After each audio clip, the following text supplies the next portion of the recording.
எதனா அட்மிஷனுக்கு பார்த்தீங்கன்னா கீழே ஒரு நம்பர் கொடுத்துருப்பேன். அந்த நம்பர் கான்டாக்ட் பண்ணுங்கள். அட்மிஷனாலும் நம்ம பண்ணிக்கலாம். அதாவது ஏஜென்ட் ஃபீ இல்லாமல் பண்ணலாங்க, அவ்வளோதான். அது வணக்கம், எல்லாம் எப்படி இருக்கீங்க? நல்லா இருக்கீங்கன்னு நினைக்கிறேன். போன வீடியோ பார்த்துருப்பீங்க. அந்த என்எம்சி கைட்லைன்ஸு அங்கே படிக்கலாமா என்னதுன்ட்டு நிறையா டவுட்டு நிறையா பேர்த்துக்கு இருந்துச்சு. அதாவது கமெண்ட்டில் கொஞ்சம் டவுட் இருக்குங்க, நிறையா பார்த்துருப்பீங்க. இப்போ என்னடா பேக்ரவுண்டு பார்க்குறீங்களா? டைல்ஸ் தாங்க. அது நம்ம அந்த நிறைய பேர் வீடியோ போட்டிருப்பாங்களே, அந்த செட்டப் மாதிரி பண்ணி அதெல்லாம் நமக்கு இன்ட்ரெஸ்ட் இல்லை. அதெல்லாம் இந்த ப்ரொஃபஷ்னலில் போகிறவங்களுக்கு தான் அந்த இது எப்படி சொல்கிறதுனா இதவே வேலையாக பண்ணிகிட்ருக்காங்க பார்த்தீங்களா, அட்மிஷன் இது அப்படின்னா பண்ணலாம். நம்ம அங்கே ஜூனியர் டாக்டர்னால் எப்படி அது இதுன்ட்டுலாம் உங்களுக்கு அது புரிஞ்சிருக்குன்னு நினைக்கிறேன். போன வீடியோவில் நான் சொன்னது அதே மாதிரி தான் போன வீடியோ நம்ம சொல்லியிருப்போம். இந்த வருஷத்துலேருந்து பார்த்திங்கன்னா லாஸ்ட் இயரே நம்ம ப்ரொவைட் பண்ணிட்டோம். ஃப்ளைட் டிக்கெட்டு, டேபு அதெல்லாம் நம்ம முடிஞ்ச அளவுக்கு நிறையா பேருக்கு கொடுத்துருந்தோம். அதுவும் எப்படின்ட்டு எக்ஸ்பிளைன் பண்ணிவிட்டேன். அதுலேயே இப்போ ஒரு டைம் சொல்கிறேன் பாருங்கள். அதாவது நம்ம 10 பேர்த்துக்கான டாக்குமெண்ட்ரு பண்ணுறோம் அப்படின்னா ஒரு ரேட் வரும். அந்த அஃபிடவிட்டு, அட்டஸ்டேஷன் அதெல்லாம் பண்ணுறோன்னா. ஒருத்தருக்கான பண்ணுறோன்னா அதுக்கு கொஞ்சம் எக்ஸ்ட்ரா தான் காசு வாங்குவோம், ஏன்னா ஒருத்தருக்காக பண்ணி கொடுக்குறோம் அப்படின்ட்டு. ஸோ நம்ம 10 பேர்த்துக்கான அந்த டாக்குமெண்டேஷன்லாம் எல்லாத்துக்கும் ஒட்டுக்காக பண்ணுறப்போ கொஞ்சம் காசு குறையும். அந்த இதில் நம்ம நிறையா ப்ரொவைட் பண்ணுற மாதிரி இருக்குது. அந்த ஒருத்தருக்கான பண்ணுறப்போ கொஞ்சம் கஷ்டம். ப்ராசஸ்லாம் இப்படி என்னன்ட்டு கேட்குறீங்க. அது நான் எப்படி சொல்கிறதுன்னு தெரியல. அதுங்காட்டி நான் லாஸ்ட் இயர் எப்படி நம்ம ப்ராசஸ் பண்ணமோ அதை நான் அப்படியே சொல்கிறேன். எப்படின்னா ஃபஸ்ட்டு அந்த அட்மிஷனு எப்படி நம்ம டாக்குமெண்ட் என்னென்ன டாக்குமெண்ட் சப்மிட் பண்ணுறது அதெல்லாம் என்னென்னட்டு நான் சொல்கிறேன் பாருங்கள். அதாவது ஃபஸ்ட்டு உங்களுக்கு எல்லாம் ஓகே, நீட்டில் பாஸ், நீங்கள் அதாவது அப்ராடில் செட்டில் ஆகணும் அப்படின்னா அவங்களும் சொல்லுங்கள். நீட் இல்லாமல் படிக்கலாம்னு நினைக்கிறேன். அது என்னென்னு தெரியல. அப்ராடில் செட்டில் ஆகணுன்னு இருக்கவங்களுக்கு நீட் பாஸ் ஆகிருக்கணுங்க. நீட் சர்டிஃபிகேட் ஒன்றா. ரெண்டாவது வந்து அப்ளிகேஷன் ஃபார்ம் நம்ம சென்ட் பண்ணுவோம்ல, அதில் வந்து உங்கள் ஃபோட்டோ ஒட்டி உங்கள் சைன் போட்டு அதாவது எந்தெந்த சப்ஜெக்டில் எவ்வளோ மார்க்கு அது இதெல்லாம் டிக் பண்ணி நம்ம இது பண்ணணும். அதுக்கப்புறம் பாஸ்போர்ட் இல்லைனாலும் நம்ம அது பாஸ்போர்ட் இன்கேஸ் அப்ளை பண்ணியிருக்கீங்க வந்துடும் அப்படின்னா ஆதார் கார்டு வச்சு இது பண்ணலாம். அதாவது நீங்கள் தானா அப்படின்னு கன்ஃபார்ம் பண்ணுறதுக்காக. அப்போ அதாவது என்னென்னு பார்த்தீங்கன்னா, நம்ம இன்டர்வியூக்கு ஆதார் வச்சு பண்ணிட்டோம்னா நம்ம மும்பை வெரிஃபிகேஷனுக்கு டாக்குமெண்ட் சென்ட் பண்ணுறோம் பார்த்தீங்களா, அப்போ ஆதார் கார்டு கண்டிப்பாக சென்ட் பண்ணணும். அல்லது பாஸ்போர்ட் இருக்குன்னா பாஸ்போர்ட் இது ஓகே. அப்புறம் 12th மார்க் ஷீட்டுங்க. இந்த 4 இருந்தால் போதும். அதுக்கப்புறம் நம்ம அது ஃபீஸ் என்ன ஃபீஸோ அதுக்கான ஃபீஸ் அது இது பே பண்ண போகிறோம். இந்த 4 இது பண்ணிட்டோம்னா ஒரு வித்தின் ஒரு 1 வீக்குக்குள்ளேங்க, 1 வீக்குக்குள்ளே நமக்கு லிங்க் சென்ட் பண்ணுவாங்க. ஜூம் லிங்க் பார்த்தீங்கன்னா ஜஸ்ட்டு உள்ளே போயிட்டு எஸ்சியூன்ட்டு இருக்கும், அது கீழே பாஸ்வேர்டு. எப்பயும் இந்த கிளாஸ் அப்போ ஆன்லைன் அட்டன் பண்ணோம்ல கொரோனா அப்போ அந்த மாதிரி தாங்க பண்ணிட்டோம்னா உள்ளே நமக்கு டீச்சர்ஸ் வெயிட் பண்ணுவாங்க. வெயிட்டிங் ரூமில் நம்ம வெயிட் பண்ணோம்னா டீச்சர்ஸ் அலோவ் பண்ணுவாங்க. ஜஸ்ட்டு இங்கிலீஷ் பேசிக்குங்க. அதே மாதிரி சயின்ஸ் பேசிக்கு, சும்மா அந்த ஜுவாலஜி மட்டும்தான், பாட்னிலாம் கிடையாது. அந்த இது சும்மா பேசிக் இது செக் பண்ணுவாங்க. அதை செக் பண்ணிட்டா ஓகே. அந்த இதுக்காக தான், இன்டர்வியூக்காக தான் நம்ம பாஸ்போர்ட்டு இல்லைனா ஆதார் கார்டு ப்ரொவைட் பண்ணணுங்கிறது. அதில் இருக்கிற ஃபோட்டோவும் நம்மளும் ஒன்றா என்னென்னு செக் பண்ணுவாங்க. இன்டர்வியூ முடிஞ்சதுக்கப்புறம் மும்பைக்கு அனுப்பிச்சதுக்கப்புறம் இன்டர்வியூ அட்டன் பண்ண இந்த பையனா அங்கே பார்த்தது அந்த டாக்குமெண்ட் வந்துருக்காது, அந்த பையனை தான் செக் பண்ணுவாங்க. இதுக்காக தான் அந்த ப்ராசஸ் நான் சொன்னது. அப்புறம் பார்த்தீங்கன்னா முடிச்சதுக்கப்புறம் டேரெக்டாக யூனிவர்சிட்டி ஃபீஸ் நீங்களே தான் கட்டுவீங்க. நீங்களேனா உங்கள் அக்கௌண்ட்லேருந்து டேரெக்டாக ஜார்ஜாக தான் கட்டுவீங்க. யூனிவர்சிட்டி ஃபீஸு, ஹாஸ்டல் ஃபீஸு எதுவுமே நான் ஹேண்டில் பண்ண மாட்டேன். ஏன்னா அது இஷ்யூ என்னென்னு சொல்கிறேன்னு பார்த்தீங்கன்னா, இப்போ வந்து டாலர் ரேட்டு 80 ரூபா இருக்குது. ஒரு எக்ஸாம்பிளுக்கு சொல்கிறேன், 80 ரூபா இருக்குது.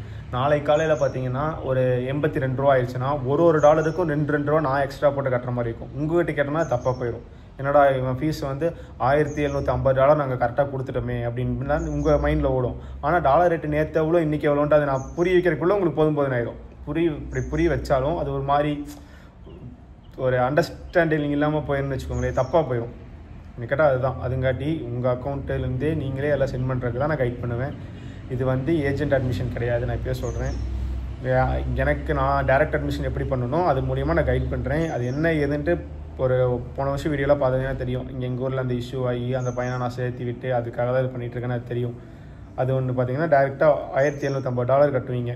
உங்கள் அக்கௌண்ட்லேருந்து சார்ஜ் அக்கௌண்ட்டு கட்டுவீங்க. அந்த ஃபீஸ் கட்டுவீங்க. அதாவது டிஃப்ரென்ஸ் இருக்குங்க. மொத்தமாக ஃபீஸ் வந்து $5900. அது நீங்கள் எப்படி வேணால் பிரித்து கட்டுற மாதிரி இருக்கும். மொத்தத்தில் அது கட்டிட்டிங்கன்னா முடிஞ்சு. அந்த மாதிரி தான். ரெண்டாவது பார்த்தீங்கன்னா டாக்குமெண்ட் ரிலீஸ் பண்ணுவாங்க. அதாவது இந்த டாக்குமெண்ட் $1750 அந்த நான் ஃபீஸ் பே பண்ணுறேன் பார்த்தீங்களா, அது பண்ணி முடிச்சதுக்கப்புறம் யூனிவர்சிட்டிலேருந்து ஒரு 7 டாக்குமெண்ட் ரிலீஸ் பண்ணுவாங்க. 7 டாக்குமெண்ட் யூனிவர்சிட்டிலேருந்து ரெடி பண்ணி அனுப்பிச்சாங்கன்னா நம்ம டாக்குமெண்ட்டை இங்கே மும்பைக்கு வெரிஃபிகேஷன் அனுப்புவோம். மும்பையில் வெரிஃபிகேஷன் முடிச்சுட்டு டெல்லிக்கு வந்து அட்டஸ்டேஷனுக்கு போகும். அதாவது உங்கள் டென்த்து டாக்குமெண்ட்டு 12th டாக்குமெண்ட்டுக்கு பின்னாடி ஒரு இந்தியாவில் ஒரு பேப்பர் மாதிரி ஒட்டி இந்தியன் எம்பளம் போட்டு ஒரு பேப்பர் மாதிரி ஒட்டி கீழே சைன் வச்சு தருவாங்க. இந்த மாதிரி என்எம்சியில் அப்ரூவ் ஆகிருக்கு அந்த மாதிரி சைன் வச்சு தருவாங்க. அந்த டாக்குமெண்ட்டு எல்லாமே நம்ம கைக்கு வந்ததுக்கப்புறம் அந்த டாக்குமெண்ட் எடுத்துகிட்டு இதுக்கு போகணும், விசாவுக்கு போகணும். விசாவுக்குன்னா சென்னை போயிட்டு சப்மிட் பண்ணோம்னா அங்கே 30 to 40 days கம்பல்சரி ஆகும். லாஸ்ட் இயரில் பார்த்தீங்கன்னா 30 days ஆச்சு. அது சில பசங்களுக்கு பார்த்தீங்கன்னா அப்ராட் போய் செட்டில் ஆகணும்னு போனாங்க, நீட் இல்லாமல் தான் போனாங்க அந்த பசங்க. அவங்களுக்கு பார்த்தீங்கன்னா 40 days 48 days ஆச்சு. அதாவது ரொம்ப இதுங்க. நீங்கள் எவ்வளோ சீக்கிரம் ஸ்டார்ட் பண்ணுறீங்களோ அவ்வளோ ஜார்ஜியாக போகலாம். அந்த மாதிரி தான். அந்த டாக்குமெண்ட் வெரிஃபிகேஷன்லாம் முடிஞ்சதுக்கப்புறம் இங்கேருந்து மறுபடியும் அந்த யூனிவர்சிட்டி ஃபேஸ், அதாவது டாக்குமெண்ட்லாம், அதாவது அவங்க பார்த்தீங்கன்னா ஃபுல்லாக ஃபீஸ் வாங்கலை. இந்த மாதிரி நாங்கள் ப்ராசஸ் பண்ணுறோம் அப்படிங்கிற மாதிரி ஒரு ஃபீஸ் வாங்குவாங்க. அடுத்தது பார்த்தீங்கன்னா நீங்கள் கிளாஸ் ஜாயின் பண்ணுறீங்க, இங்கேருந்து கிளம்புறோம் பார்த்தீங்களா, விசா கைக்கு வந்ததுக்கப்புறம் $2,650 பே பண்ணணும். அதுக்கு நடுவில் பார்த்தீங்கன்னா டாக்குமெண்டேஷனுக்கு $2,000 + $59,000 பே பண்ணுவோம் நம்ம. அவ்வளோதாங்க. அதுக்கப்புறம் நம்ம யூனிவர்சிட்டி போயிட்டு யூனிவர்சிட்டியில் ரெஜிஸ்ட்ரேஷன் பண்ணணும். நம்ம யூனிவர்சிட்டிக்கு ரீச் ஆகிட்டோம், அதாவது ஜார்ஜியா ரீச் ஆகிட்டோம், யூனிவர்சிட்டிக்கு அங்கே வந்து எல்லாம் ப்ரொவைட் பண்ணிவிட்டோம், டாக்குமெண்ட்டை சப்மிட் பண்ணிட்டோம் அப்படின்ட்டு. அதுக்கப்புறம் பார்த்தீங்கன்னா உங்களுக்கு லிங்க் கொடுப்பாங்க. லிங்க்கில் போய் உங்கள் நேமு அதெல்லாம் அப்லோட் பண்ணிங்கன்னா நீங்கள் யூனிவர்சிட்டி வந்தீங்க ரெஜிஸ்டர் ஆகிடுமா. போர்ட்டல் ஐடி கொடுப்பாங்க. போர்ட்டல் ஐடிக்குள்ளே போய் ஃபஸ்ட்டு செமஸ்டருக்கு இந்த சப்ஜெக்ட் நாங்கள் படிக்கிறோம், செகண்டுக்கு இது படிக்கிறோம் அப்படின்ற மாதிரி நிறையா இருக்கும். அதெல்லாம் நான் உங்களுக்கு போக சொல்கிறேன். அதெல்லாம் பெரிய ப்ராசஸ். இது தாங்க ஸ்டார்டிங் நம்ம ஆரம்பிக்கிறது. என்ன இதுன்ட்டு 12th அந்த இது டாக்குமெண்ட்டை எப்படி எங்கெங்கே அனுப்பி அதை வரதெல்லாம் உங்களுக்கு சொல்லியிருப்பேன். ஃபீஸும் பார்த்தீங்கன்னா இங்கேருந்து கிளம்புறப்போ கிட்டத்தட்ட உங்களுக்கு 7.10 lakhs அவ்வளோதான் ஃபீஸ் ஆகும். மொத்தமாக அவ்வளோதான் ஆகும். இதுக்குன்ட்டு எக்ஸ்ட்ரா ஃபீஸ் எதுவுமே கிடையாது. மிஞ்சி போனால் உங்களுக்கு 750 ஆகும். அவ்வளோதாங்க. வேறு எதுக்கும் ஃபீஸ் கிடையாது.